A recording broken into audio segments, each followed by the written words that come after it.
সুপ্রভাত বন্ধুরা, কেমন আছো তোমরা সবাই? আশা করি সবাই ভালো আছো, সুস্থ আছো। আমরাও কিন্তু ভালো আছি। আজকে সকালটা বেশ সুন্দর ফুল দিয়ে শুরু করছি। তো পুচু সোনা দেখো আমার আগে আজকে ঘুম থেকে উঠে পড়েছে। এই যে দেখো, আর ও উঠে কিন্তু ফুল গাছটা দেখছে। তো ওর একটুখানি গরম লাগছিল বলে উপরের মোটা সোয়েটারটা খুলে দেওয়া হয়েছে। তো এখন একটুখানি হালকা একটা গেঞ্জি পরানো রয়েছে। তো এই মানে সিজারের বাচ্চাদের না মাঝে মাঝে রাতের বেলা শোয়াতে গেলেও মাথাটা আর পায়ের তলায় ঘামিয়ে যায়। তো আমার ছেলেরও কিন্তু তাই হয়। তো যাই হোক, চলো আজকের ভ্লগ শেয়ার করতে থাকি তোমাদের সাথে। সারাদিন অনেক টাইম পাবো তোমাদের সাথে গল্প করার। তো দেখো, পুচু কিন্তু আমার আগে ঘুম থেকে উঠে পড়েছিল। তো ও কিন্তু মুখ টুক ধুয়ে নিয়েছে, ফ্রেশ হয়ে নিয়েছে। আর তারপরে এখানে 2-4টে সুগার ফ্রি বিস্কুট আর কি গরম জলে ভিজিয়ে মাই ওকে খাইয়ে দিচ্ছিল। আর ভ্লগ দেখে তো বুঝতেই পারছো আমি বাবার বাড়িতে রয়েছি। আর আগের ভ্লগগুলো দেখেছো আর কি তোমরা, যারা কন্টিনিউ আমার ভ্লগ দেখো আর কি। আর আমি আজকে একটুখানি দেরিতে উঠেছি। আসলে এখানে আসলে আমি একটু দেরি করে উঠি ঘুম থেকে। ওখানে থাকলে তো সব কিছু নিজে করি, তখন তাড়াতাড়ি করেই উঠতে হয় আমায়। তো পুচু আগে ঘুম থেকে উঠে পড়েছে, তার জন্য মা ওকে দেখছিল। আর আমি উঠেছি এই যে কিছুক্ষণ পর, প্রায় ওই 7টা নাগাদ বলতে পারো। আর আমি ব্রাশ করছিলাম, ব্রাশ করতে করতে আবার ঘরের দিকে এসেছি। আর দেখো বিছানা এখনও গোছানো হয়নি, আমি আজকে দেরিতে উঠেছি। ওই জন্য ভাবছিলাম যে একটু পরে বিছানাটা একবারে গুছিয়ে নেব। আর মা ওইদিকে পুচুকে আবার খাওয়াবে সকালবেলা, তো ওই জন্য আমার গরম জলটা আর দুধের কৌটোটা নিয়ে যেতে বলেছিল। তো ওটাই নিতে এসেছিলাম আবার। এই যে দেখো ফ্ল্যাক্সটা, আর হচ্ছে এখানে দুধের কৌটো প্রচুর। আর বাইরেটা মানে গিয়ে দেখছি এত কুয়াশা, কি বলবো তোমাদের। মানে কেমন একটা মেঘলা মেঘলা লাগছে আকাশটা দেখতে, একটু রোদ নেই, কিছু নেই। তো যাই হোক, মা এদিকে প্রচুর খাবারটা রেডি করছিল। তো ওকে দুধ দিয়ে সুজি আর কলা দিয়ে আর কি খাওয়াবে একসাথে। তো এখানে দেখো সুজি বানিয়েছে, আর এই যে কলাটা আগেই ম্যাশ করে দেয়া হয়েছে। তারপরে আমি দেখো ব্রাশ করেছিলাম, মুখটা ধোয়া হয়নি, তো ওই মুখটা ধুয়ে নিচ্ছিলাম। আর আজকে সারাদিনের ভ্লগ তোমরা দেখতে থাকো, আশা করি তোমাদের অনেক ভালো লাগবে। সারাদিন কি করব, কোথায় যাব, সব কিছুই শেয়ার করব। তো প্রথমে বলি তোমাদের, আজকে কিন্তু একটা বিয়ে বাড়ির নিমন্ত্রণ রয়েছে। তো তোমাদের দাদা ভাইয়ের বন্ধুর বিয়ে, তো ওই জন্য আর কি ছুটি নিয়েছে, আর যার জন্য বাড়িতে আসা। আরও অনেক কয়েকটা কাজ আছে যার জন্য এসেছি। তো আমি ফ্রেশ হয়ে নিয়েছিলাম, মুখ হাত পা ধুয়ে নিয়েছি, ব্রাশ করেছিলাম দেখেছো। তো এখন ঘরে এসে চুলটা একটু আঁচড়ে নিচ্ছি। আর আমি না চুলে একা একা তেল লাগাতে পারি না ভালো করে, যার জন্য আমার চুলের অবস্থা আস্তে আস্তে খারাপ হয়ে যাচ্ছে। তো চুলে তেল লাগালে পুরো চুলে দিতে পারি না, আবার যদি শ্যাম্পু করি তাহলে 2 থেকে 3 দিন যাবে জোর গেলে, তারপরে আবার সেই মানে একই অবস্থা।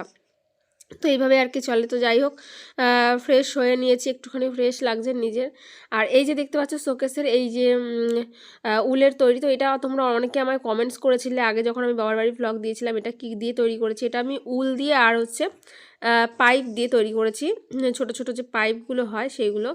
আর এই যে দরজার যে এইগুলো দেখতে পাচ্ছ, এগুলোও কিন্তু তৈরি করা, এগুলো সব উলের তৈরি। তো আরও আমার অনেক জিনিস আছে, তো তোমাদের পরে এক সময় শেয়ার করবো না। আর পুচু দেখো এখানটায় খেলছিল। তো ওই যে নেল পালিশগুলো নিয়ে এবার যাচ্ছিল। তো এই ঘরের জিনিস ওই ঘরে, মানে ঠাকুর ঘরের জিনিস ওই ঘরে, মানে এরকম উল্টোপাল্টা করে দিয়ে সেই যে দেখো জুতো পরে একদম ঢুকে গেছে ঠাকুর ঘরে। আর মানে এখানে যে সেই ছোটো ছোটো এই যে ঠাকুরগুলো রয়েছে ফটোগুলো, তো এগুলো আবার সরিয়ে দেয়।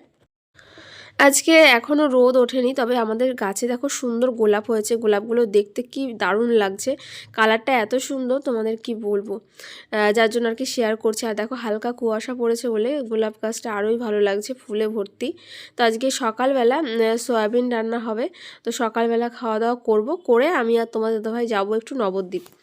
তো এই জন্য দেখো সয়াবিন আর আলুটা একটু হালকা সেদ্ধ বসিয়েছি। আর আজকে সয়াবিনটা আমিই রান্না করছিলাম, রান্না করছি বলতে মশলা মানে কড়াই ছিল, মাই করে দিয়েছে। তো আমি ভাবলাম যে সয়াবিনটা আমি তাহলে করি। এই যে মশলা দেখো সব মানে 2 রকমের আলাদা আলাদা কড়াই রয়েছে।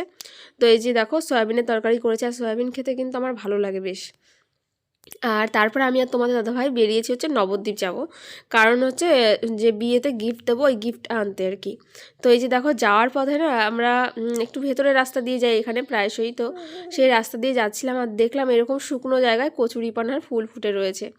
তো অনেক দিন আগে ওর থেকে আমি কচুরিপানার ফুল চেয়েছি, অনেক দিন আগে বলতে অনেক বছর আগে, মানে আমাদের বিয়ের আগের কথা। তো আমাকে তখনও পর্যন্ত মানে এখনও পর্যন্ত এনে দেয়নি, তো এই ফার্স্ট আমার এনে দিল। মানে এনে দেয়নি বলতে ওই জলের মধ্যে কচুরিপানার ফুল হয়, ও আর নামতো না, তো আজকে যখন শুকনো পেয়েছে এই জন্য মানে সেই সুযোগে আমাকে এনে দিয়েছে। তো যাই হোক চলো, এই যে আমরা এখন জঙ্গলের ভেতর দিয়ে একটা রাস্তা আছে এখানে, তো সেইখান দিয়ে আমরা এখন যাচ্ছি। এটা হচ্ছে ওই যে সামনে দেখো রেল লাইন, মানে আমরা কিন্তু এখান দিয়েই বাড়িতে আসি। তো এটা হচ্ছে বিষ্ণুপ্রিয়া আর ভান্ডারটিকুড়ির মাঝে যে মানে মাঝামাঝি জায়গাটা। তো এখান দিয়ে কিন্তু দেখা যায় সাইডে একটা রাস্তা আছে ওই ভেতর দিয়ে, তো ওখান দিয়ে যাচ্ছি মানে বাবলারির ভেতর দিয়ে। তো এই যে দেখো নিচের দিকটা দেখাই, আমরা এই সাইডটা দিয়ে কিন্তু প্রায়ই আমরা আসা যাওয়া করি, আমি আর তোমার দাদাভাই। তো ওর সাথে বেশি মানে আমাদের এই দিকটা আসা হয় নবদ্বীপ আসলে। তো ভীষণ ভালো লাগে আমার একটু এরকম রাস্তা, মানে একটু জঙ্গলের মধ্যে দিয়ে, মানে একটু গ্রাম্য টাইপের জায়গা আমার বেশি ভালো লাগে। আর এই যে দেখো তারপরে কিন্তু আমরা গিয়েছিলাম নবদ্বীপ, ওখান থেকে একটা গিফট এনেছি। আর মা এদিকে দেখো পুচুকে খাওয়াচ্ছিল হচ্ছে ডালিয়ার খিচুড়ি, আর এখানে সাথে একটু চিংড়ি মাছ রয়েছে তো ওটা। তারপরে এখানে মা কিন্তু স্নান করে পুজো দিয়েছিল, আর আমার আসতে একটু লেট হয়ে গেছিলো, আসলে গিফট নিয়েছি। আর গিফট এনেছি, গিফটটা বোধহয় শেয়ার করতে পারবো না কারণ আমি ভিডিওই করিনি ওই সময়টা, এটাই হচ্ছে কথা। আর এখানে দেখো, তো এটা হচ্ছে সন্ধেবেলার ভিডিও, সন্ধে কি বলবো প্রায় 8:30 9টা বেজে গেছে তোমার দাদাভাই আর আমি। তো দেখো যে সাজুগুজু করেছে, আর এখন এই যে বিয়ে বাড়িতে এসেছি। বিয়েবাড়িটা আমাদের বাড়ি থেকে খুবই কাছে। তো এই হচ্ছে আমাদের সারাদিনের ভ্লগ বলতে পারো, আর বেশি কিছু শ্যুট করিনি। তো এই যে দেখো জায়গাটা ভীষণ সুন্দর করে সাজানো হয়েছে। আর এই যে তোমাদের দাদাভাই এখানে দেখো কফি খাচ্ছিল। আর আমি আজকে পরেছিলাম হচ্ছে আমার রিসেপশানের যে শাড়িটা, সেইটা। তো আমার রিসেপশানের শাড়িটা আমার খুবই প্রিয় একটা শাড়ি বলতে পারো, এই যেটা আমি এখন পরে রয়েছি। আর এই যে এইরকমভাবে একটু হালকা সাজুগুজু করেছি। তো কীরকম লাগছে জানিও, আর আমাদের সারাদিনের ব্লগটা কেমন লাগলো সেটাও কিন্তু জানাবে। তো টাটা, তোমাদের সাথে আগামীকাল নতুন একটা ভিডিও নিয়ে আসছি খুব তাড়াতাড়ি। ততক্ষণ সবাই ভালো থেকো, সুস্থ থেকো।